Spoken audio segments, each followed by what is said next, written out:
How do I know if I have enough saved for retirement? Well, let's look at some actual numbers.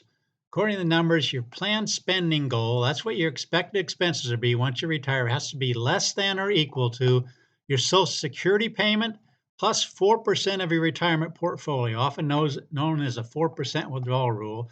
Let's go ahead and run some numbers here. Again, first thing you need to know is what your planned spending amount is. Let's say that you figure you need 4,250, which would be $51,000 a year.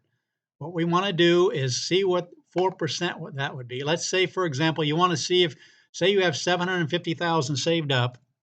You want to know if that's enough to retire on, given your Social Security. Well, we don't take out take into account Social Security. You're at a 6.8% withdrawal rule. You're going to run into some problems in certain years. Let me just show you the numbers here without counting Social Security.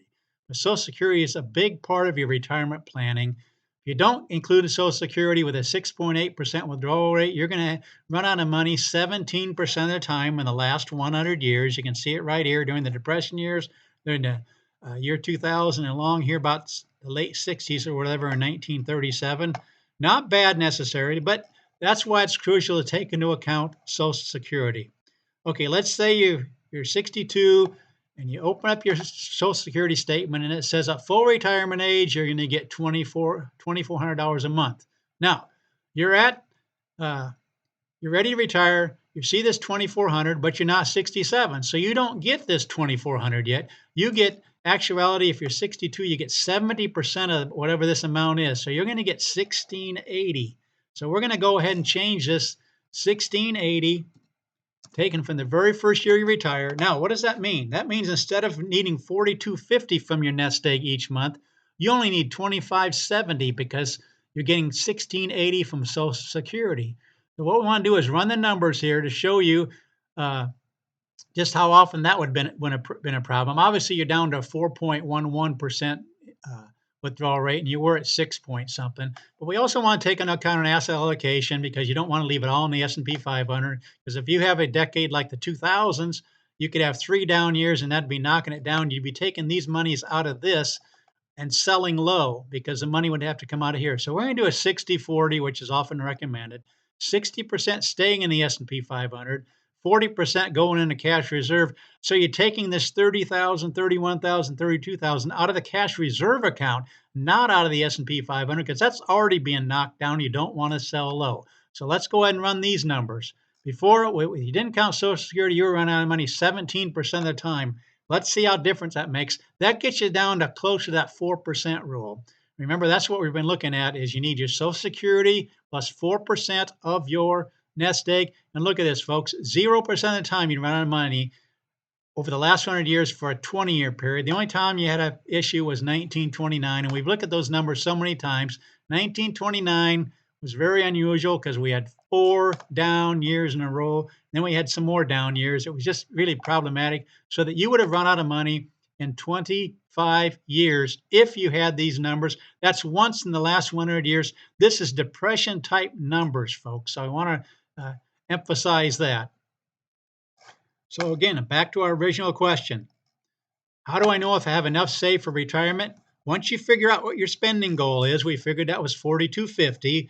Once you figured out what your Social Security is and when you're going to get it, we figured that out. We could change these numbers. We could change this to say you're 62. Say you want to take it at 65. Well, if you take it at 65, this 2,400, this is your full retirement age amount at age 67. If you take it at 65, that's 3 years later.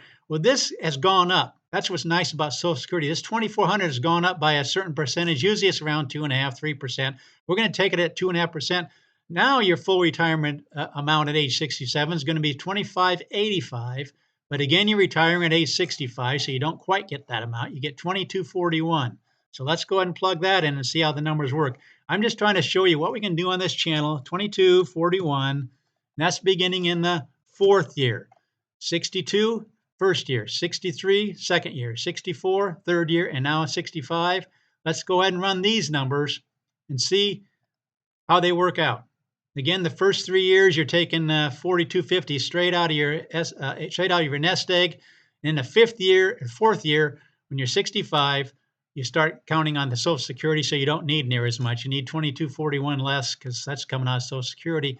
In this case, look at this, folks. You're even better off taking it at age 65 because you're getting that much more. We could run other numbers. I just want to show you this is a formula that people like to recommend. Make sure that your planned spending goal is less than or equal to your Social Security amount and 4% of your portfolio. If you start taking out much more than 4%, that's when you run into problems. Let me show you that real quick here. Let's go back to our, say you retired at 1680. I think that was right. Yeah. If this is your statement says 2400 age 67, you take it at age 62, you're getting 1680. Watch what happens if we change this so it's not 4.11. Say you take 5,000 a month. Now you're up to 5. I'm going to make it even more to show you. Let's take 5,500. Now you're up to 6.11 withdrawal rate, way above this 4% rule that we're trying to figure out if you have enough to retire on. If you do that, how many times in the last 100 years would you have run out of money, given these numbers, taken Social Security initially of this amount, and taken out 6.11% of this 750,000? Then you run out of money 10% of the time. And maybe you're comfortable with that because the graph shows you most of the time you'd be just fine. But again, this is the safe rule to go by. Keep your planned spending goal less than or equal to your Social Security and 4% of your portfolio, and you never really have a problem. You start going much above that, start changing these amounts when you take Social Security and so on, you could have an issue. Right here, to get to 6.11, you'd have to maybe have like 1,000,001. I'm just guessing here, 1,100,000.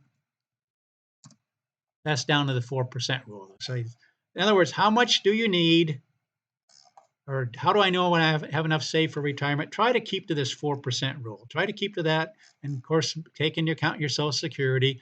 And if against this case, 1.1 million if needed, 5,500 a month.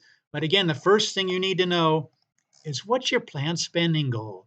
Everything is based on that. And then the rest of it, you have to figure out, try to keep the 4% withdrawal rule. And then don't forget your Social Security, what you're going to get and when you're going to get it. That's so important. But that's what we do on this channel. We run numbers for people, helping them to see what their future might look like, given these kind of returns and running the numbers forward. If you want me to run it for you in the withdrawal stage, give me your beginning balance, your monthly withdrawal, your Social Security, and the amount to start it. You can see it varies depending on when you start it. And if you have a pension, the same kind of information. Please consider subscribing to this channel. Share this channel, comment it, ask me to run your numbers in the comment section, like the videos. Let people know about this channel. Let them know there's a channel out there that will run numbers to give them some idea what the future might look like. Thanks so much for watching.